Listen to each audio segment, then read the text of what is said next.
Hello बच्चों, good morning. कैसे हो आप सब। आज हम पढ़ने चल रहे हैं क्लास 7th की हिंदी व्याकरण।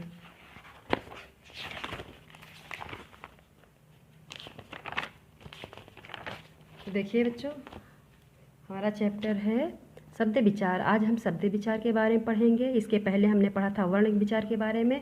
आज शब्द विचार की रीडिंग हो गई है। आज हम क्वेश्चन आंसर करेंगे और बुक फिल करेंगे।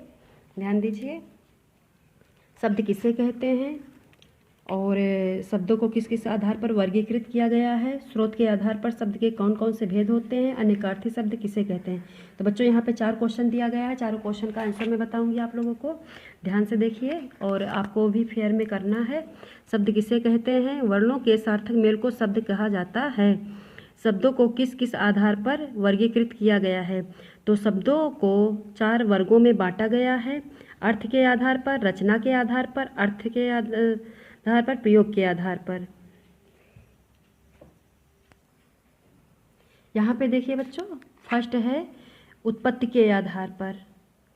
अब नेक्स्ट है हमारा क्वेश्चन नंबर 3, स्रोत के आधार पर शब्द के कौन कौन से भेद होते हैं। तो उत्पत्ति के आधार पर भेद हैं तत्सम, तद्भव, देशज और विदेशी। क्वेश्चन नंबर 4 देखिए, अनेकार्थी शब्द किसे कहते हैं। एक से अधिक अर्थ देने वाले शब्दों को अनेकार्थी शब्द कहा जाता है।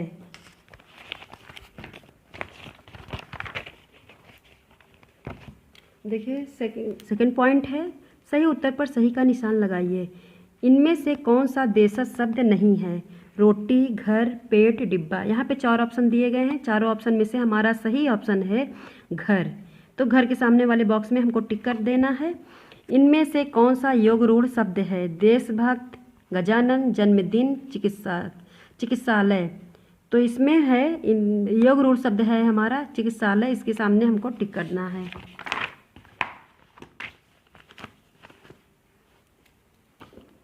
इनमें से कौन सा तत्सम शब्द है। नींद, दूध, मोर, मुख।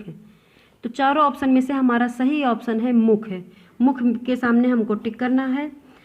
नेक्स्ट है, जिन शब्दों में लिंग वचन से परिवर्तन नहीं आता उन्हें कहते हैं विकारी, यौगिक, अविकारी, योग रूढ़। तो यहाँ पे हमारा सही ऑप्शन है यौगिक। यौगिक के सामने अविकारी है। अविकारी के सामने हमको टिक करना है। अब बच्चों ये क्वेश्चन नंबर 3 है, निम्नलिखित शब्दों में उपयुक्त शीर्षक के अंतर्गत लिखिए। यहाँ पे देखिए ऑप्शन दिया गया है, इसको आप पढ़ के फिल कर लीजिएगा। अगर हम फिल करने लगेंगे तो बहुत ज़्यादा लंबी वीडियो हो जाएगी, तो इसको आपको अपने से फिल करना है। अगर नहीं समझ में आता है यहाँ से तो आप पीछे से देख के फिल कर सकते हो। 4th पॉइंट देखिए, 3 रूढ़, यौगिक और योग रूढ़ के शब्द लिखिए।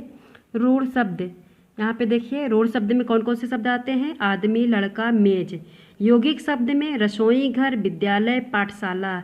योग रूढ़ शब्द में नीलकंठ, पीताम्बर, लंबोदर।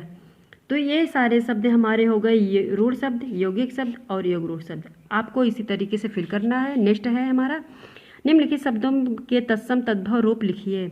तो यहाँ पे देखिए जितने भी शब्द दिए गए हैं उसका तद्भव रूप हमको लिखना है।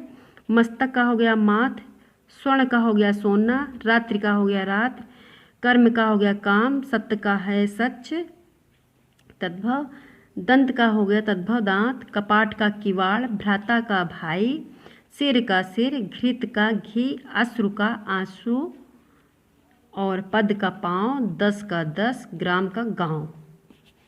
नेक्स्ट है शब्द किसे कहते हैं। तो इस क्वेश्चन का आंसर है वर्णों के सार्थक मेल को शब्द कहते हैं। इसको आपको बुक में फिल करना है। क्वेश्चन इंपॉर्टेंट है। 7th पॉइंट, विकारी तथा अविकारी शब्द में क्या अंतर होता है, उदाहरण भी दीजिए।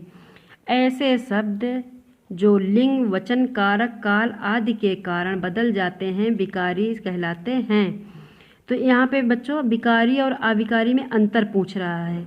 तो जबकि अविकारी शब्द में कोई परिवर्तन नहीं होता, इनका रूप सदा एक जैसा रहता है। अब 8 पॉइंट है, यौगिक तथा योग रूढ़ शब्द की परिभाषा उदाहरण सहित लिखिए। तो यहाँ पे परिभाषा पूछ रहा है यौगिक की और योग रूढ़ की। तो यहाँ पे हम यौगिक शब्द की परिभाषा पहले लिखेंगे। ऐसे शब्द 2 या 2 से अधिक शब्दों से मिलकर बनते हैं, उन्हें यौगिक शब्द कहते हैं, जैसे रसोई घर, विद्यालय। तो बच्चों यहाँ पे यौगिक का हमने परिभाषा लिख दी है।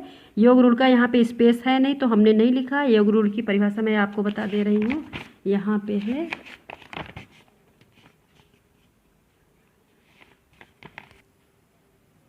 यहाँ पे देखिए योग रूढ़ की शब्द की परिभाषा, जो शब्द दो या दो से अधिक शब्दों या शब्दांशों से मिलकर बने हों किंतु उनका प्रयोग किसी विशेष अर्थ में किया जाता है उन्हें योग रूढ़ शब्द कहते हैं। तो ये है आंसर। Thank you.